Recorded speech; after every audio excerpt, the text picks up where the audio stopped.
If you drive across or fly across the USA, you can clearly see that the US is 90% plus wholly or practically unoccupied. A lying statistician can make the US look more occupied than it is by classifying unused or partially used land as occupied land. The actual percentage of unoccupied land may be 80%. I doubt it is 70%. Regardless, it is a fact that the USA is almost totally urbanized. It is an unknown fact that Vladimir Lenin was a friend to the Western financial elites. They bankrolled the Soviets. Furthermore, the USA provided the Soviets with weapons, food, transportation infrastructure, etc. This is a fact. Now, the USA accidentally provided Lenin with weapons in the same way that the USA accidentally provided the genocidal Mexican communists with weapons, and in the same way that the USA recently accidentally provided the Taliban with weapons. Once Lenin and his communists took over Russia, they genocided millions of Russian peasants for the purpose of corralling them into cities, and thus Russia became urbanized through genocide. The Chinese communists were put into power by Russian communists. The great leap forward was the genocidal urbanization of China. The only way the Vietnam War could have been won was to invade North Vietnam. The idea that the USA could win a war by sitting on its ass is comically stupid. The Vietnam War was the genocidal urbanization of Vietnam, which also led to the urbanization of Cambodia. This genocidal urbanization of man began in Russia and has slowly spread all over the world over the past 100 years. Now, luckily for you, I am a mind reader. As you listen to the above, several cute little ideas are probably passing through your brain. One of these cute little ideas is the grand intellectual question of urbanization versus agrarianism. From here, I want to turn to post-apocalyptic stories. In these stories, the survivors of the apocalypse, whether it be zombies or viruses or Father Nature or aliens, the survivors become scavengers.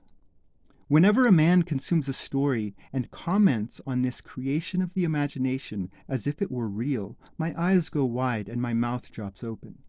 Mine is a truly lonely existence. You see, a story is one possible reality, but there are other possible realities.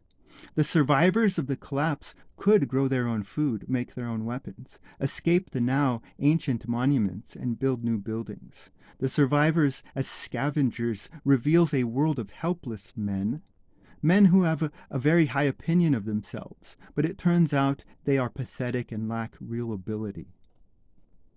One of the truths of history from ancient times till now, whether we are speaking of communists or anti-free market capitalists, whether we are speaking of monarchies or republics or democracies, is that production is always concentrated in the hands of the few. Whether it is concentrated in the hands of anti-free market capitalists, or aristocracies, or craftsmen's guilds, or smug intellectuals who monopolize production and profits in the name of the people, production has always been concentrated in the hands of the few. What is the difference between these two stories? The men of ability have received a proper education rather than a Prussian education, which trains us to be workers. True power is not in telling others what to do. True power is in telling yourself what to do. A true education should empower you to produce. A true chemist would be a wizard of production because he would actually know how to do chemistry, rather than chemistry being transformed to being confined to words on a page, or chemistry being transformed into a cute little memory game. You are all helpless, and you all have a very high opinion of yourselves, but it turns out you are all pathetic and lack real ability. You are all scavengers, and if the world goes to hell, you will grovel and fight over garbage, all believing yourselves to be in an epic, rather than a tragic comedy. My ability is with the word, and I am pretty damn good. For you, this is a state of pride. For me, which of you can deny that I am pretty damn good? Therefore, I am in a state of innocent humility because I am pretty damn good. From here, we can ask how this prideful state generated. To answer this, we will enter 1950s America. I saw this PBS documentary about this American financier, forgot his name, J.P. Morgan maybe? Anyways, this PBS documentary praised this man for cartelizing the trains of America. Very dystopian for a liberal organization to be praising blatant anti-free market capitalism. Water.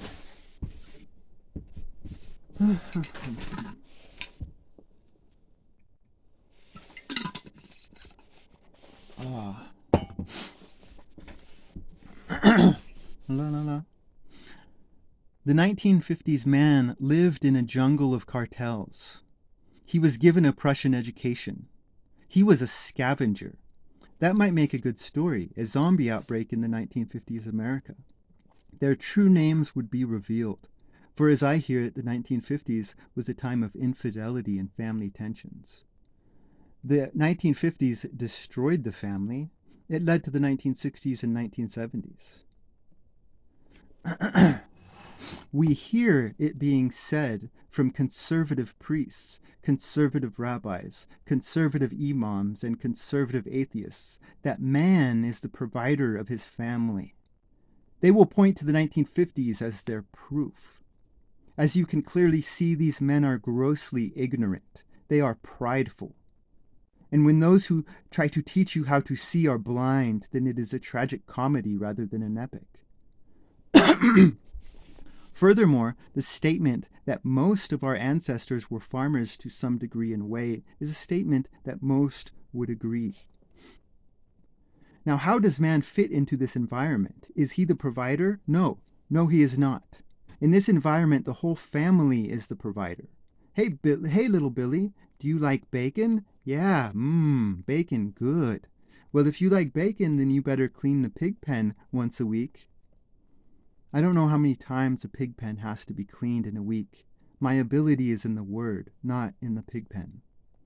Only a satanic man would set up man as a provider and women and children as disgusting parasites. Men, women, and children are all precious, and babies too. These men are against God and the family, yet they righteously place God in their disgusting mouths. They allow their sheep to be described and treated as resources and falsely praise the higher digit man. The way I read Moses is that the God of Moses is a God of freedom. Any God who is against freedom is a devil. The sheep should be led kicking and screaming to freedom. Freedom would be a cold shock of water to a helpless people, apocalyptic. If you look at all I've said, we can conclude that freedom can never be found in blood and violence. Freedom can only be found in a proper education. And for any of you still caught up in the grand question of urbanization versus agrarianism, are cities bad? Cities can be good, bad, and infinity in between. It all depends on the particulars of the city. It all depends on the particulars of the story. And all stories are unique. You know that you are living in a tyranny when all cities look the same. Each city is unique. I don't even know if you can judge a city to be good or bad, because a city can be only judged in the transformative now. One moment, a city may choose darkness. The next moment, they may choose life. The ebb and flow of darkness and light in a city, in a tribe, or in a man. It is in the transformative now, when one moment is different than the previous moment, like a moment that has never been before. It is in the transformative now that brings life to a story. Respectfully speaking, take your grand question and shove it up your ass.